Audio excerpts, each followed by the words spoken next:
All right, welcome into another episode of Weather Chat. It's a little special one, though. It's a four-part series that we start today, and it's talking about, we're talking about in the Weather Department, U.S. history, and just a little time travel down the path. And my responsibility was to talk about the colonial days, the days before the 20th century, and that's what I'm going to do, and I'm going to do it with my good friend and pal here, meteorologist Damon Matson, Hello. who's joining me this afternoon to talk a little bit about this. Damon, how are you doing today? Not bad, Scott. Excited to be here with you and talking about. I love history, so this is right up my alley. This is right up your alley, so we're going to get right into it.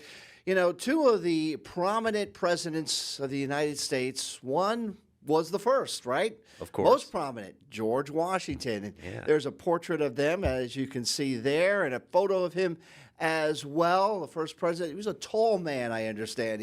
He reigned supreme. He was, I think, over 6'3" or something like that. So I heard, yeah. Big guy. And a very gentle giant, if you will. Well, you know, he had a weather interest, an enthusiastic weather interest. And so, you know, this is kind of, as you see there, the photo of him. These are his weather journals. I was fortunate enough to grab a little bit of this and scroll through this, and you can see the very top. It says January there. Yeah. Now, he did a lot of this for himself, for agricultural purposes. Yep. But as I scroll through, you can see. Now, it's hard to read script, all right? I know that a lot of it. A lot of it is hard to read. There are a couple of words like proceed, blah, blah, blah, berry, I could see clear, or, you know, something warm and calm I could see in there, written in there. Yep. But this is George Washington's notes there. Of course, it's credited to the Library of Congress as we scroll through some of this information. But you know, he was like the forefather to what we do now. Yeah. Taking records, taking notes, having a history of climate and getting to some of the fun aspects of weather and you know, something that we can look back to and reference. Yeah, and I mean, Scott, we know this as human beings having to deal with it day to day, but yeah, even all the way back then, obviously the weather had an impact, and it impacted folks' lives, especially when you've got to live off the land to just survive like they did. And it's so interesting to see such a historical figure had to do the same thing and marked it down what the weather was doing. So very, very cool. Very cool. And unfortunately, both him and this next man, the third president of the United States, Thomas Jefferson, they didn't have the part of weather that we're so used to, which you'll be talking about in the radar department. They didn't have any of that, the luxury of that. They had to literally go out, look at the sky, get a general feel of what was happening. One of these, you know, we always get that fun measure the wind. Go outside and look what it's doing. Yeah. That's always another inside joke about the weather. But yeah, so you know, George Washington was really interesting. Like I said, he was basically a president that again was talking more about agriculture and more of like a farmer's interest. Now Jefferson, on the other hand, he also took weather notes. We'll get to his here in just a second. But he did it from a different angle. He was a little more scientific. And we'll get to that and reason why and his notes in a minute. But I have to say, I, like you, I'm a historian. I love the historical buff in certain parts of history. Yeah. And I went with my mother to Monticello, his home, which is now obviously it's a place to take tours. Yep. No one's living there, of course. But this is the outside, and it was really interesting to go through. First of all, to see how small some of these rooms were inside this huge house. There's a portrait of the man himself. I mean, it's just interesting that these places that these historical figures lived, we can go check it out and just get a sense of how they lived. I mean, this was probably one of the coolest experiences just to get to do that day, Scott. I'm kind of jealous that you got to go in there. Yeah, it's only an hour and 20-minute ride from 120 miles southwest of D.C., I understand, Monticello. So there, again, there's a clock in that photo. Some of the old, instruments that they use. And this, I understand, was kind of one of his working desks where he took all his notes, and pretty cool stuff to see. Speaking of which, speaking of notes, okay, he loved recording temperatures, not just writing down what the weather of the day is, but Look at this stuff. Those are hourly observations, I do believe, Scott. We know those. We are very familiar with those numbers, right? Yep. Look at this, 10 a. in 1777. Wow. 10 a.m. it was 37 degrees. To have this information is really, really cool. And, he used these records to study climate, basically. He was more of a scientific guy. That's so cool. And he collected plenty of detailed information using his instruments. And he was kind of interested, what I found out also, too, was interesting to note that he was kind of more into like the broader climate aspect of it all. Yeah, and I mean, that is such a big deal, obviously. We use these kind of observations every single day and throughout the years to kind of keep up with what's going on so that we have a better sense to forecast what's going to come next. Yeah, I jumped the gun a little bit there with totally different person, but those are some of the notes. And again, comparing Washington and Jefferson, the first and the third presidents of the United States, there was the key differences was one was more agricultural, the other was a little more scientific, but both thankfully took notes, and then we can look back and see what happened and transponded during the day back in the 1700s. So we're going to take a little break now, Damon, and we've got a lot more to cover, which is Milton you saw there. And we're going to talk a little about him and how he came into play with regards to U.S. weather history. All right, welcome back here to our U.S. weather history tour, the first segment of it. I'm meteorologist Scott Sumner with meteorologist Damon Matson with me. And you know what? We've got more interesting. This is the meat and potatoes of what we're going to be talking about right now in this segment. You gave me a rundown, Scott, before we jumped on for this, and I'll tell you what, there's going to be a lot of interesting info that people can digest here. Yeah, a lot of famous people coming up with some firsts, if you will. Let's start off with James Tilton. People will say, who is James Tilton? Never heard of this man. Well, he started weather records. Okay. And, he was part of what they call the he's a Surgeon General, first of all, for the U.S. Army, okay?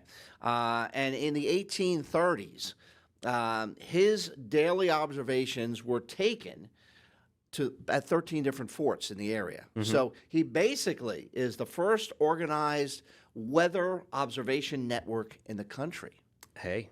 Well, and it's interesting because you say, he's a part of the Army. Obviously, throughout history, there have been certain turning points, if you will, in U.S. history. A lot of those had to do with wars. Yeah. Weather played such an integral role to protect some of these areas, like these forts.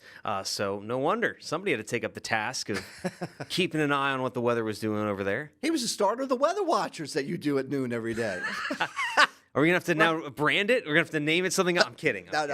No. But just think, right? What happened in 1838, getting people on board to take simultaneous observations at different locations. Voila. That's what we're doing now. Just took off. Yep. Unbelievable. All right. Next very important man, because Tilton was an 1814 guy. Then we fast forward through history. We get through the 1830s. We get to 1840. And this man, this mathematician, Elias Loomis, he's done some important things, like study long and large storm systems. Yeah, and I mean, his basis was in math, which, a lot of people do know, some don't, but math is such a huge part when you dive into the science of weather. You got to know what the atmosphere is doing, and how do we do that? We do it by equations, numbers. And so he had that background, and no wonder he became such a pioneer within the meteorological community, studying those weather patterns and storm systems.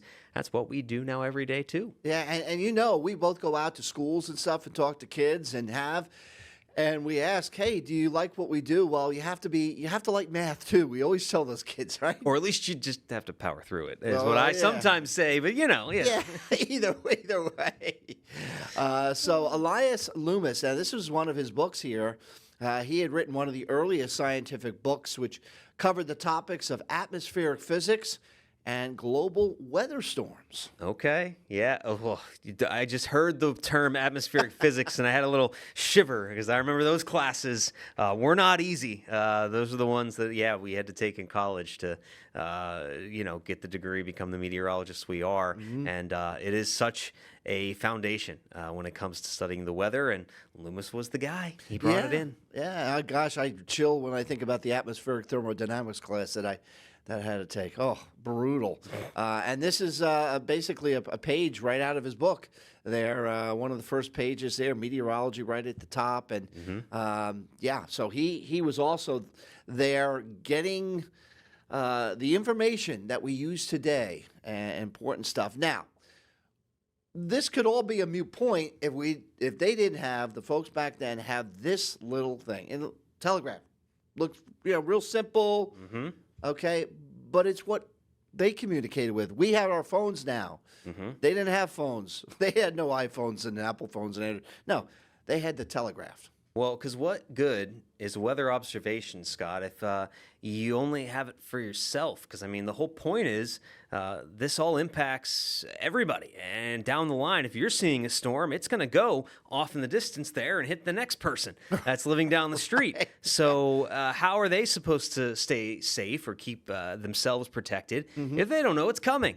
So that's where the telegraph comes in. Very right? true. And you sit there and you just tap on that top thing and it relays the information there. And I just took two different photos there of the different aspects of it, and it would send the signal to the next place. Now, we talked about the Weather Network, getting that off the ground, which is what Tilton did. First organized weather observation network back in the 1830s, late 1830s. And look how much it jumped. That's why I kind of put this graphic together to give you a comparison. 1849, at that point, there were 150 reporting weather observations. Now, remember, we talked about 13 in 1838 with Tilton. Yeah. Then it jumps up to 150 in 1849. Well, and think about the time period, too.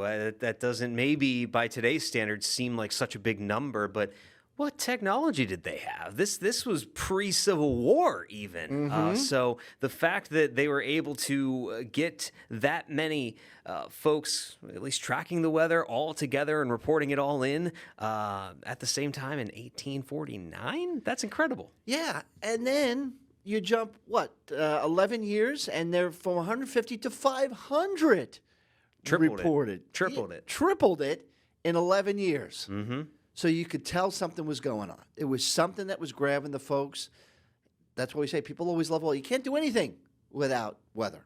No. And in that day and age, too, obviously the country was a lot smaller, but you still had these various areas that had such drastically different weather. And this was a way for people to understand it, to be communicating with each other about it. And it's just so interesting to know that what we do today was being done about 200 years ago. Yeah, exactly. All right, now this gentleman here, again, some people may not have heard of him. Matter of fact, I'll be honest, I haven't heard of this guy, right? Yep. Increase A. Lapham. Okay, well, why is he so important, you would say?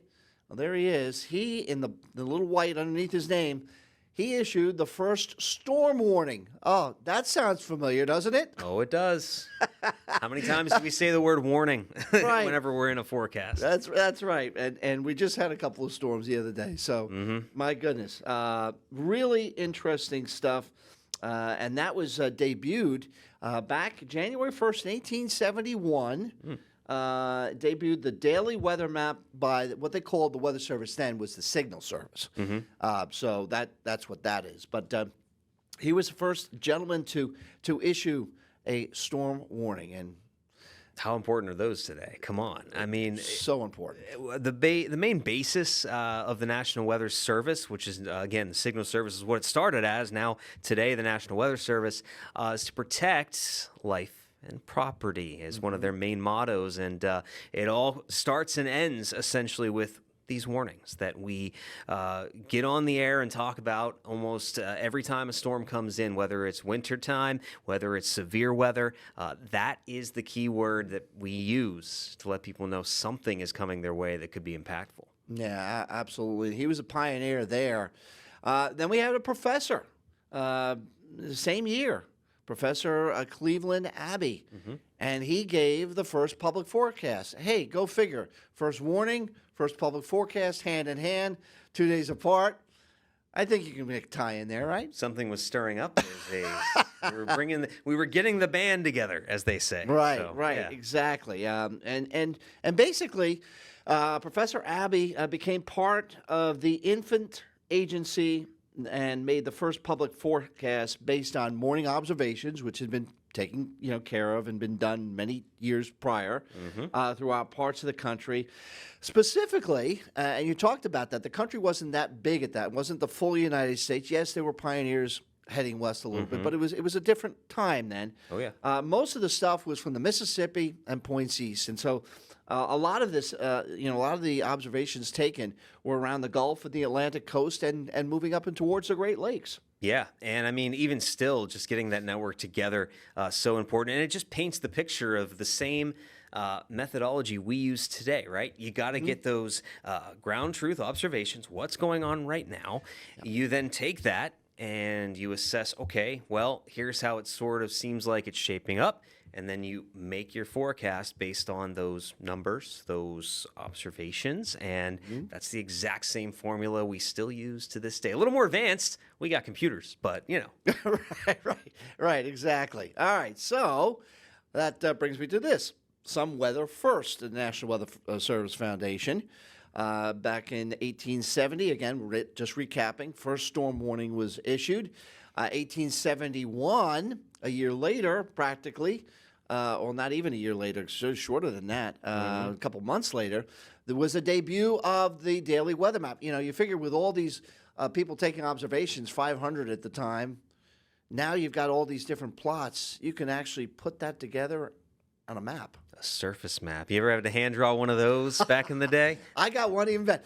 I worked with a guy, no joke, when I worked at CVS in New York, those wet teletype printers that would come through. Yep. It would take like 15 minutes for one U.S. map to come across. It'd be wet. You'd have to dry it off. I work with a guy in the weather office at CBS across from our office. He did stuff for the national. I did stuff for local. But he had one of those. So wow. Yeah. See, my first class, we had to draw them. So it started there, January 1st, 1871. right, exactly. And then a couple years later, we had the first hurricane warning. And then shortly thereafter, not shortly thereafter, but a little while, about 10 years later, tornado predictions began, and they began with this gentleman that you see on your screen right here, Sergeant John P. Finley. And you're wondering, Sergeant and Commander, yeah, all these guys were in the Army. Yeah, right. That was the job. There's a tie in there, and it still to this day goes. You have a lot of meteorologists that go and work in not only the government, obviously, but the military in particular, because that's where weather is applied in real life. To very important events. So go figure. That's how it was. Exactly. And so, Finley, he began making experimental tornado predictions. And this resulted in local forecasts, or, as they say, indications, as they were called back in the day, mentioned the possibility of where violent storms may start or stir. And through the use, apparently the use of the word tornado was not allowed at the time. But yeah, he was the first one that studied it and actually put out the first warnings. That's interesting. They couldn't even use the word.